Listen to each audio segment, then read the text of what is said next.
قدرمن اوریدونکو نن د جنوري میاشتې 11 نیټه ده او د هند سیمه او نړۍ خبرونه وړاندې کیږي د خبرونو سرټکه لمړی وزیر مودي د کورونا واکسین په ټول هیواد کې د پایل موضوع په حق له د ایالتونو د مشر وزیرانو سره خبرې کوي. امریکا پاکستان حکومت ته ویلي چې د ممبئی د نومبر میاشتې 28مې ترګریزه حمله لپاره د لشکر طیبه ترګر ذکی الرحمن لکوي ته سزا ورکړي. برازیل د لمړیتوب پر اساس له هند څخه د کوویشیلډ واکسین 2 میلیونه ډوزونه غواړي. د اندونیزیا د نسکور شوی الوتکې تور بکسونه موندل شوي او د اروپאי اتحادیه ډیپلوماټ وایي د متحده ایالاتو کپټول معاصره د دیموکراسي لپاره د پاسیدو خبرداري ده. عزیزانو اوس بشپړ خبرونه واوري. لمړی وزیر نریندر مودي باندې ماخام د کورونا واکسین په ټول هیواد کې د پایل موضوع په حق له د ټولو ایالتونو د مشر وزیرانو سره د ویډیو کانفرنس لاره خبرې وکړي. د دې خبرو په دوران کې د کووید وضعیت او د واکسین پایل په اړه بحث به تر سره شي. د هند د ملي تنظیمونو کې درملو کنټرول عمومي ادارې لخوا د کوویشیلډ او کو واکسین 2 واکسینونو د بیړنۍ کارونه اختیار یا ګړندی تصویب ورکړل شو کوم چې خوندیتوب او د ناروغۍ څخه معافیت ورکوي. د هند د ملت په کچه د واکسین ورکولو غورځنګ به د روانه میاشتې ل 14مې نیټې څخه پایل شي. د کووید 19 واکسین لومړیتوب به د روغتیا پالنې کارکونکو او د لومړی لیکې کارګرانو ته ورکړل شي چې شاوخوا 10 میلیون کسان اټکل شوي. ورپسې د 50 کلونو زیات عمر لرونکي کسانو او د 50 کشر کسانو ډلې چې نورې ناروغي هم لري او شمیر یې شاوخوا 280 میلیون ته رسیدي د واکسین څخه ګټه اخلي. د کووین واکسین د برابرولو مدیریت سیستم بعد د واکسین د زیرمې اصلي وخت معلومات د هغې د ساتنې لپاره د هوا د تودوخه درجه او د کووید 19 واکسین د ګټه اخیستونکو کسانو انفرادي معلومات چمتو کړي. د هیواد د کووید 19 څخه د بیا رغیدنې کچه 90.03% ته رسیدلې کله چې تر 14,000 زیات کسان د 13 ساعتونو په دوران کې له کورونا څخه رغیدلې دي. د روغشوي کسانو بشپړ شمیر له 10 میلیونو 92,000 زیات شوی. د روغتیا وزارت وویل د ناروغانو اصلي شمیره اوس مهال د ټولو مثبتو قضیو یوازې 2.13% ده.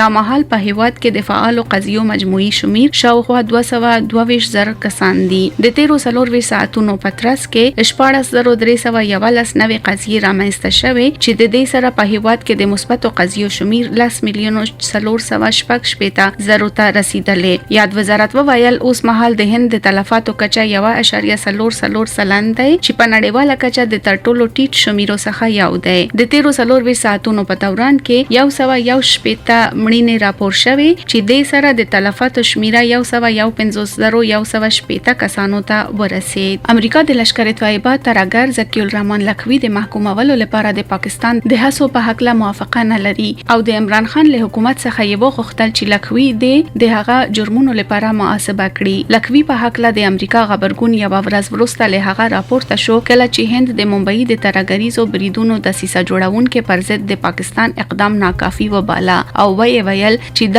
غونډې څخه وړاندې FATF یا ترګری د مالی تمویل د سار ډله د بیلارې کولو هڅه ده. په یو ټویټ کې د متحده ایالاتو د بهرنیو چارو وزارت وویل چې د لکوي جرمونه د ترګری تمویل څخه ډیر زیات دي او پاکستان باید د ممبئی حمله په شمول په تروریستي پیښو کې د هغه اخکیلتیا لپاره هغه محاسبه کړي. د جمعې په ورځ په لاهور کې د تروریزم ضد یوې محکمې د ترګری د تمویل په قضیه کې لکوي د 15 کالو په بند محکوم کړ. د پرمختګ ته په خبرون کې هند اشاره وکړه چې د دې کړنو وخت په روښانه توګه د 2021م زیږدیز کال فبرवरी کې د FATF راتلونکي غونډې څخه وړاندې کاروایی د کولو روحیه د خورولو ده. نوې ډیلی وویل دا د پاکستان لپاره معمول ګرځیدلې چې د مهمو ناستو د مخه په داسې تاکتیکونو لاس پورې کوي. د برازیل ولسمشر جایر بولسونارو له هند څخه د کوویشیلډ واکسین 2 میلیونه ډوزونه غوښتنه کړې چې د هند د سیروم انسټیټیوټ پونا لخوا په هند کې تولید کیږي. ښاغلی بولسونارو لمړی وزیر نریندر مودي ته یو لیکل چې د هند د واکسیناسیون پروګرام باندې کومه اغیزه کول پرته د کوویشیلډ واکسین برازیل ته لیګل ګڼندې کړي. د ښاغلی بولسونارو لیک چې د نوموړي د رسنیو ادارې لخوا خپور شو د برازیل د واکسین پیل کولو په اړه د زیاتیدونکو فشار په منځ کې دی ترڅو د کورونا وایروس په نړیواله کچه د دوهم تر ټولو وژونکي خپور څخه مخنیوي وشي. د برازیل د معافیت ملي پروګرام په هیواد کې د بیړنۍ کارونې لپاره کوویشیلډ او کو واکسین نهایی کړي دي. مخکې د فلو کروز بایوتبي مرکز چې د حکومت لخوا تمویل کیږي کوویشیلډ واکسین چې له هند څخه راځي د بیړنۍ کارونې د اجازه لپاره غوښتنه کړې و. د هندستان د فلمونو یو 50م نړیوال فستیوال IFFI د هغه پروګرامونو لپاره خپل چمتووالي اعلان کړي چې په انټرنیټي پلیټ فارمونو کې خودل کیږي. دا فستیوال به د جنوري میاشتې ل 14مې څخه تر 24مې نیټې پورې په ګوا ښار کې ترسره شي. د کورونا وایروس په نظر کې لرلو سره د هند د فلمونو نړیوال فستیوال خپل لومړنی ترکیبي بڼه فستیوال ترسره کوي. سږکال IFFI خپل ځینې خبرونه د انټرنیټ له لارې خپل اوریدونکو ته وړاندې کوي. په دغه کې قدیمی فلمونه لکه د اسپانیا فلم جوړونکي پیدرو المودوار فلمونه لایو فلاش، بیډ ایجوکیشن او والور او د سویډني فلمونو ډایریکټر روبن اوستلند فلمونه فورس ماجور او د سکوير شامل دي. برسیره پردې د فستیوال ماستر ټولګي او د مرکو ناستې په انټرنیټ کې بوي. د دې کال د فستیوال تمرکز په بنگلاديش دی. د تمرکز هیواد یو ځانګړې برخه ده چې د هغې هیواد د سینمایي غوړتوب او ونډې پیژندل کیږي. په دغه برخه کې به 4 فلمونه د تنویر مکمل فلم جیبوندولی، د زاهد الرحیم انجان فلم میگ ملار، د حسین د رباعیاتو مجموعه او سنسیرلی یورز ډاکا شامل وي. د دې سره سره د نوحاش امایون، سعید احمد شوقی، راحت رحمان جوی، محمد ربیع العالم او غلام کبریا فاروقی، میر مکرم حسین، تنویر احسان، محمد الاسلام، عبدالله النور، کرشنندو چټوپادیای او سعید صالح احمد صبحان په شمول د 11 انفرادي ډایرکټرانو فلمونه به هم شامل وي. د سړکونو ترانسپورت او لوی لارو وزارت یو خبرتیا خبره کړې چې هندي اتباعو د خپل جوازونو د نوي کولو لپاره په بهرني هیوادونو کې د هند سفارتونو او قونسلګري ادارو لاره غوښتنه کولای شي. د هغوی غوښتنلیکونه له هغه ځای څخه په هند کې د واهن پورټل ته ولېږل شي او د اړوند ترانسپورت ادارې هغوی باندې غور به وکړي. د موټر چلولو نړیوال جواز به اتباعو ته په بهرني هیوادونو کې د هغوی په پته د ترانسپورت ادارې لخوا د کوریر لاره ولېږل شي. یاد وزارت وویل چې په خبرتیا کې د طبي تصدیق او د غوښتنلیک سپارلو په وخت کې د اعتبار وړ ویزا شرایط هم لرې کړي شوی. همدارنګه ځینې هیوادونه د رسیدو پر مهال ویزا صادروي. په هغه هیوادونو کې د سفر څخه مخکې د هندي اتباعو سره ویزا شتون نه لري. د دې لپاره د نړیوال جواز لپاره بیل ویزا غوښتنلیک ورکول کیږي. د هندستان جګمیت دولما په ډاکا 2021م زیږدیز کال ماراتون یا د منډې وهلو سیالۍ کې څلورم مقام ګټلې. دا سیالۍ په 1972م زیږدیز کال کې د بنگا بندو شیخ مجیب الرحمن د پاکستان زندان څخه بنگلاديش ته بیرته ستنه کېدو په یادولو ترتیب کړي شوی. په دغه سیالۍ کې 2 نورې ښځې له هندستان او په مجموعي توګه 8 ورزشکاران برخه اخیستلې وو. د سارک هیوادونو او ځایي منډه وهونکو په منځ کې په بشپړ ماراتون سیالۍ کې د هند بهادر سنگ د نارینه وو د کټګورۍ اتل خطاب وګټل او د ښځو په کټګورۍ کې د نیپال پشپا بنداري اتل اعلان شو.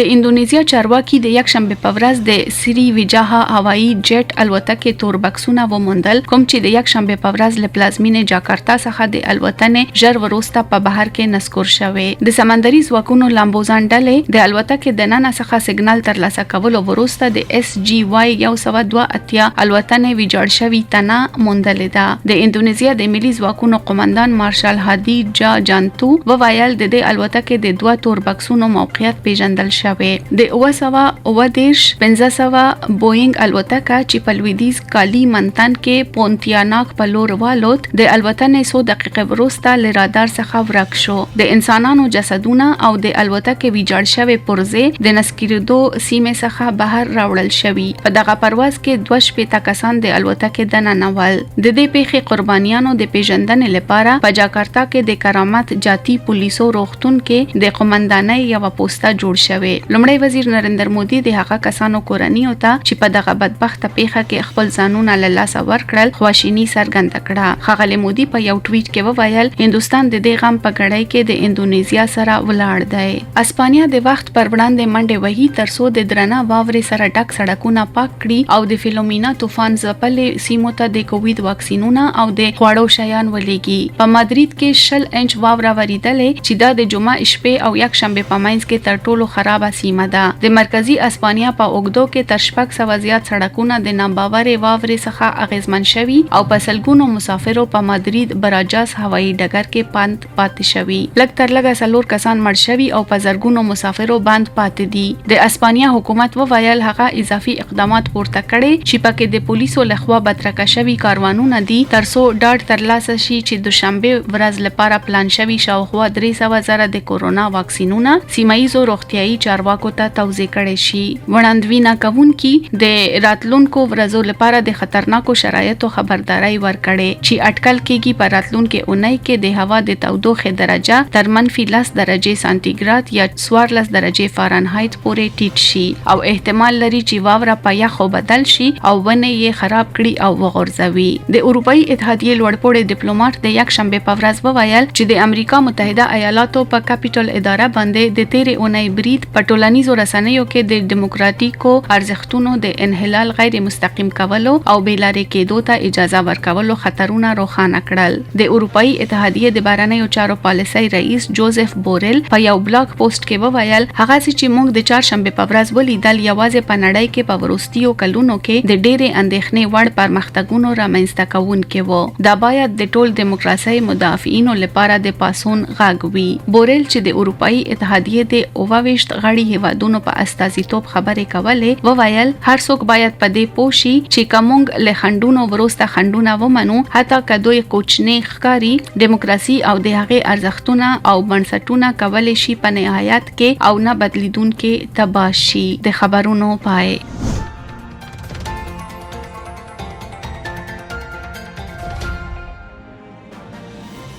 पाकिस्तान के मजहबी और फिरका इस ताव तरीक वाले लिखना द फहीम अहमद जबाड़ा और वैना द पुष्पा कुमारी लका संगा चेनन रज प पाकिस्तान के द लगकयो पर जिद जुल्म और येरगल मख पर डेरे दो दई और द मुतलकी ताव तरीक वाले डेरे दल लग सनखे न खई चे द दे हिवा द रामंस तके दो प वक्त शविय आद्यावे जिद्दी निवल शविय दासे वयल शवई चे तासो आजाद या प पाकिस्तान के पलो माबे दूनो जुमातुनो और खपल इबादत जायूनो तलाड़शी रियासत लदे सरा हिस तड़ाव न लरी چې تاسو لقوم مذهب یا ذات سره تړاو لري. پاکستان نن دغه شیان هیر کړل. د نورو مذهبونو د زغملو پرتا اکثریت لرونکي مذهب خلکو د مختلف فرقې سره تړاو لرونکي خلکو هم پنهخه شوي. په وروستیو کې په ورته لړۍ کې د شیعه هزارهګانو اړوند د خان کې دونکي وجنوا دغه پیخه د بلوچستان په مت سیمه کې وخت رامنځته شو چې لس کان کې دونکي د ډبرو پکان کې یوازې د مسلکی تړاو له عمله په بیرحمانه ډول وجل شول. په هر صورت بلوچستان د بغاوت او تشدد لپاره بدنام دی.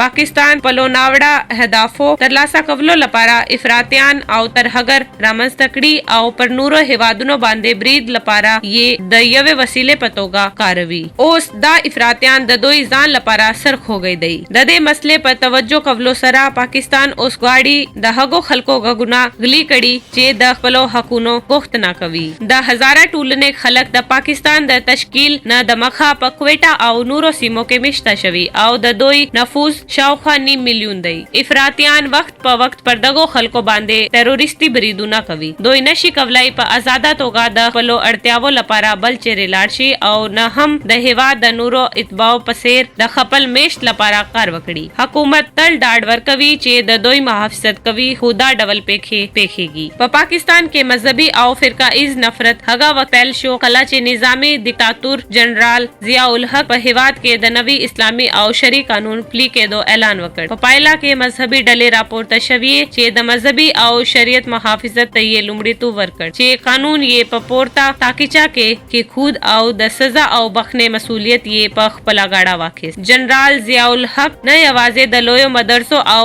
دینی سازمانونو تاسیساتو ته اجازه ورکړه بلکې دوی یې د خپل ځواک پیاوړتیا لپاره وکارول. دا پټانه ده چې په دې مدرسو کې ډیرو طالبان د مجاهدونو په نوم په افغانستان کې جنگ وکړ. د نن ورځې طالبان د هغو مدرسو محصول دي. لومړی دوی د پخوانی شعوري اتحاد پر ضد د هیواد د خپلواکۍ په نوم جګړه وکړه. بیا یې د متحده ایالاتو او د هغې د متحدونو ځواکونو سره جګړه وکړه او اوس چې د متحده ایالاتو اردو له افغانستان څخه د وتلو په هڅه کې ده دغه مجاهدین په افغانستان کې د بې ګناه خلکو وینې تویوي. په پاکستان کې د تاریخي طالبان پاکستان یعنی TTP افراطیان د دې مدرسو محصول دي او دا په هیواد کې یوازنی ډله نه ده چې د ورته افراطي او مذهبي ایډیولوژي سره تړاو لري بلکې دلته د جماعت دوا سپاه صحابه او لشکر جنگوي په ګډون یو شمیر داسې ډلې یا سازمانونه شتون لري دا هغه سازمانونه دي چې د دولت ملاتړ لري یا حکومت نه غواړي پر دوی باندې بندیز لګوي د دې مذهبي افراطي ډلو نفوذ تر دې کچالور شوی چې دوی کولای شي دین ته د توهین په نوم یو څوک ووژني یا په حکومت فشار راوړي چې د دوی ونیسي او هغه قاضیان او وکیلان بندي کړي کوم چې د دوی قضیه تعقیبوي یا هم هغوی ته غوا کوي چې لره پاتې شي پاکستان کې داسې پېکې شوی کلا چې وکیل د ملزوم پیروي کولو لپاره ووژل شوی په ورته ډول د پاکستان په خیبر پختونخوا کې د هندیانو مابعد په دې وروستیو کې یو شمیر افراطیانو لخوا سوزول شوی او شهید کړای شوی چې نه یوازې د ملي کچا بلکې په نړیواله کچا هم غبرګون وخودل او په نهایت کې د سترې محکمې د دغه مابعد بیا جوړولو لپاره امر وکړ د عیسایانو هندوانو احمدي او شیعاګانو په ګډون مذهبي او مسلکی اقلیتونه د ویرې په چاپیریال کې ژوند کوي پاکستان اکثر په ټوله نړۍ کې د لږکیو د حقونو په اړه خبرې کوي خو په خپل هیواد کې د لږکیو په وړاندې ظلمونه لپامه غورځوي دا باید په یاد ولرئ چې په هندستان کې د لږکیو لخوا حقونو څخه خوند اخیستل د ډیرو مسلم هیوادونو څخه ښه دی دغه ظلمونه یوازې د تورونو په واسطه نشي پوښل کېدلای په پاکستان کې د تروریزم او افراطیت د منځه وړلو په نوم د خپل حقونو غوښتنه کول د خلکو د کمولو کمپاین نړۍ په مخ کې دی پاکستان باید په خپل خلکو ظلمونه ودروي او د اکثریت فرقې په څیر د اقلیت مذهبي او مسلکي ټولنې خلک باید د هیواد په اقتصادي سرچینو کې یو شان وي مننه